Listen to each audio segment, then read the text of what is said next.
ద్వారానే చేయొచ్చా, లేదంటే దీనికి ఏమైనా టెస్టులు చేయాల్సిన అవసరం ఉందంటారు? ఈ టెస్టులు అనేవి కోవిడ్కి ఏ విధమైనటువంటి టెస్టులు చేశాము అంటే ఆ కిట్స్ కానీ ఇవ్వని. So nasal swab and oral swab ఇవి రొటీన్ అనమాట. అంటే దేర్ ఇస్ నో సపరేట్ దానికి కిట్స్ కానీ లేకుంటే సపరేట్ ఇన్వెస్టిగేషన్స్ కానీ చేయడానికి లేదు. ఒక హిస్టరీ తీసుకుంటే సార్ చెప్పినట్టుగా ఈ వైరస్లు అనేవి ఇప్పుడు పుట్టినవి కావు. If you take the human ఎవల్యూషన్లో ఫస్ట్ ఈ ఆర్ఎన్ఏ వైరస్ అనేది, అంటే ఈ ఆర్ఎన్ఏ అనేది జెనెటికల్గా that is common spreading and దానికి ఉండేటటువంటి ఈ మ్యూటేషన్స్, అంటే if you take the mathematics different combinations of ఈ మ్యూటేషన్స్, అంటే డిఫరెంట్ కాంబినేషన్స్ ఆఫ్ అంకెలు తీసుకుంటే ఏదో ఒక కాంబినేషన్లో that has become the lethal. అప్పుడే మనకు పాండమిక్స్ వస్తాయి. ఈ పాండమిక్స్ అనేవి ఎప్పుడు రొటీన్గా రెగ్యులర్గా రావు, దానికి సైకిల్ లాగా వస్తూ ఉంటాయి. ఈ చాలా పాండమిక్ ఇంత షార్ట్ పీరియడ్, మొన్ననే కరోనా చూసాము, దాని నుంచి ఇంకా కంప్లీట్ గా బయట కూడా పడలేదు. అప్పుడే ఇంత షార్ట్ పీరియడ్ లో మళ్ళీ షార్ట్ పీరియడ్ ఏం లేదండి. ఇది నాకు తెలిసి ఇది పాండమిక్ కాదు. యూజువల్ గా ఒక 15 days లో మీకు తెలుస్తుంది ఇది నిజమైనటువంటి వైరసా లేకుంటే ఒక భయంతో కూడుకున్నటువంటి ఒక న్యూస్ కూడా అంత చిన్నగా మనం తీసేయడానికి లేదు. న్యూస్ కూడా చాలా పవర్ఫుల్. అది మైండ్లోకి ఎక్కిందంటే డెఫినెట్గా మనం చూసే పర్స్పెక్టివ్ అంతా మారిపోతుంది. సో ఒకవేళ అది నిజంగా ఉంటే మనం ఎంత మాట్లాడినా మనం ఎంత చేసినా కూడా ఆ వైరస్ ఎఫెక్ట్ అనేది కామన్, అంటే కామన్ కోల్డా లేకుంటే ఫ్లూనా అనేది తెలిసిపోతుంది. And definitely it has to come down. యాక్చువల్గా మనం తీసుకునే ప్రికాషన్స్ కామన్ కోల్డ్ కానివ్వండి, కాఫ్ కానివ్వండి, ఈ ఇన్ఫ్లుయెంజా ప్రతిసారి వస్తూనే ఉంటాయి ఇవన్నీ. సో ఇమ్యూనిటీ వింటర్ సీజన్స్లో వస్తాయి అండ్ మన బాడీలో అంత ఈజీగా యాక్సెప్ట్ చేయదు, బికాస్ ఇమ్యూనిటీ అనేది మళ్ళీ స్టార్ట్ అవుతుంది. అంటే ఈ కొత్త వైరస్కి మళ్ళీ మెమరీ ఇమ్యూనిటీ అని మళ్ళీ ఇంకోటి వస్తుంది అనమాట. నెక్స్ట్ టైం మళ్ళీ ఇదే వైరస్ వచ్చినప్పుడు ఆ ఇమ్యూన్ సెల్స్ రెడీగా ఉంటాయి. సో ఇలాంటి ఇమ్యూనిటీ అనేది డెఫినెట్గా జస్ట్ లైక్ మన సాఫ్ట్వేర్ మారినట్టుగా మన ఇమ్యూనిటీ మారుతూ ఉంటుంది అనమాట. So I think nothing to worry, but it takes little time. కొంచెం టైం మనం తీసుకుంటే ఈ న్యూస్లు ఇవన్నీ కూడా స్ప్రెడ్ అయిపోతాయి. ఎందుకంటే కరోనా వైరస్ కి వ్యాక్సినేషన్స్ కనిపెట్టి కొంచెం ప్రమాదం నుంచి అయితే తప్పించుకున్నాం. ఇప్పుడు హెచ్ఎంపీవీ వైరస్ ఒకవేళ స్ప్రెడ్ అయితే సిచ్యువేషన్ ఏంటి? అదే చెప్తున్నాను. ఒకవేళ స్ప్రెడ్ అయినా కూడా కరోనా వైరస్ కి తీసుకున్నటువంటి ప్రికాషన్స్ అండ్ కరోనా వైరస్ కి సంబంధించిన వ్యాక్సిన్స్ ఇవన్నీ డెఫినెట్గా వస్తాయి. సో ఎన్నొచ్చినా కూడా ఈ వైరస్ అనేది మళ్ళీ మారుతూ ఉంటుంది. సో మనం ఎక్కువ భయపడాల్సిన అవసరం లేదు, అంటే ప్యానిక్గా ఉండాల్సిన అవసరం లేదు. Just we have to take the precautions. ఈ ప్రికాషన్స్ అనేవి డెఫినెట్గా మనకు ప్రాబ్లం వచ్చినప్పుడే మనం అంతా కాన్సన్ట్రేట్ చేస్తాం. ఎప్పుడైతే ఈ ప్రాబ్లం అంతా పోగానే మళ్ళీ న్యాచురల్గా అందరూ కలవడం అవన్నీ చేస్తారు. There is called heard immunity, అంటే ఒక కమ్యూనిటీలో ఉండే ఇమ్యూనిటీ ఒకళ్ళ నుంచి ఇంకోళ్ళకి వస్తూ ఉంటుంది అనమాట. That is actually protective. And అది కూడా ఏర్పడుతుంది, ఈ వైరస్ కూడా ఏర్పడుతుంది అది. బట్ ప్రస్తుతానికి we cannot simply comment and in a phobia మోడ్లోకి అయితే వెళ్ళడానికి వీల్లేదు. Just if you give the time and it is అలానే కేర్లెస్ చేయడానికి కూడా లేదు. ద ప్రికాషన్స్ ఆర్ యూనివర్సల్, డెఫినెట్గా యూనివర్సల్. లాస్ట్ టైం కూడా బిగినింగ్లో కోవిడ్ వచ్చినప్పుడు చాలా లైట్గా తీసుకొని జస్ట్ పారాసెటమాల్ వేసుకుంటే సరిపోతుంది అని అన్నారు.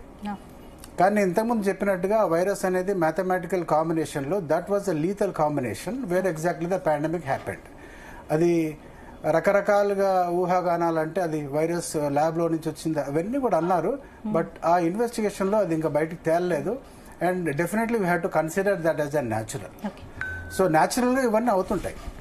Okay, right. లిఖిత గారు, ఎక్కువగా ఇది చిన్నపిల్లల్లో పెద్ద వాళ్ళలో ఎక్కువగా వస్తుందని మనం వింటూ ఉన్నాం న్యూస్ ద్వారా. ఏంటి అంటే మంత్స్ బేబీలో వస్తుందా ఇది ఎక్కువగా చిన్నపిల్లలకి పెద్దవాళ్ళకి టార్గెట్ చేయడానికి కారణం?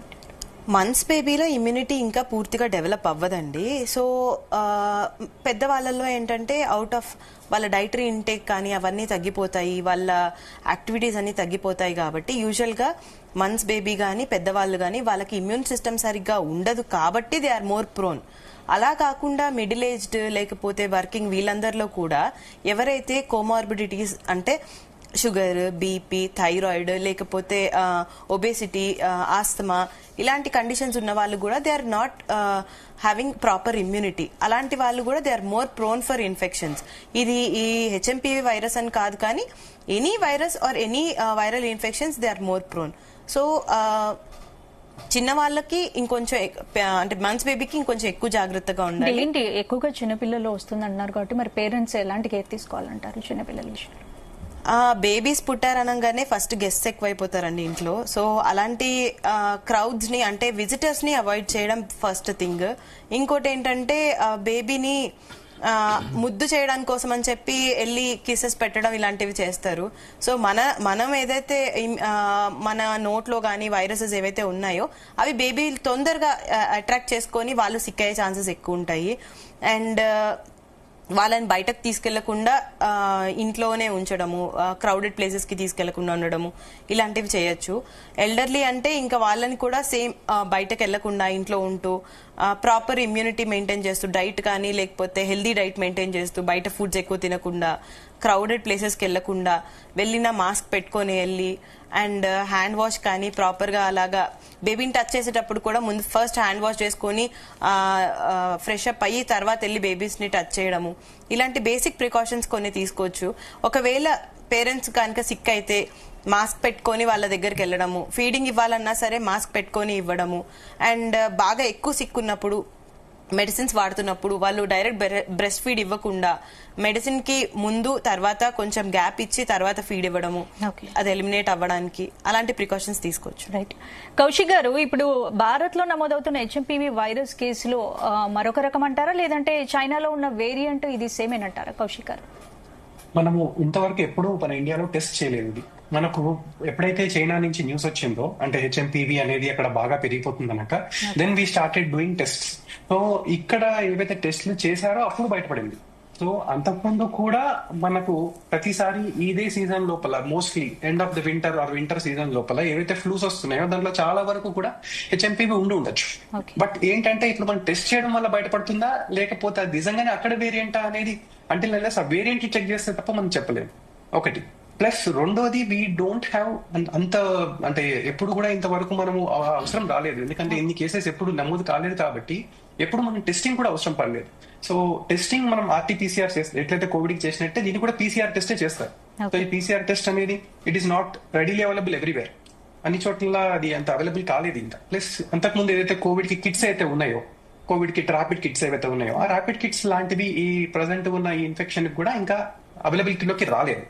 సో ఇప్పుడు మనం ఏవైతే ర్యాండమ్ గా శాంపిల్స్ తీసుకొని సెలెక్ట్ చేసామో డౌట్ఫుల్ గా అనిపించి అందులో నమోదైనవి ఈ కేసులు. But still we cannot say అది మన చైనా నుంచి వచ్చిన వైరస్ అయినా లేకపోతే ఇక్కడ మనకు నమోదైన నార్మల్ హెచ్ఎంపీ వైరస్ అయినా అనేది. అంటే ఏంటి హెచ్ఎంపీవీ వైరస్ కూడా మ్యుటేషన్ అవుతుందా? ఒకవేళ అది స్ట్రాంగ్ వేరియంట్ అయితే పరిస్థితి ఎలా ఉంటుంది అసలు? యా, ఎనీ వైరస్ కెన్ అంటే ఇప్పుడు మన ఇన్ఫ్లుయెన్సా వైరస్ గురించి మనం ఎప్పటి నుంచో వింటూ ఉంటాం. ఆ ఇన్ఫ్లుయెన్సా వైరస్ ప్రతిసారి సైక్లికల్ గా దాని లోపల మ్యూటేషన్స్ వస్తూ ఉంటాయి. అట్లానే దీంట్లో కూడా ఈ మన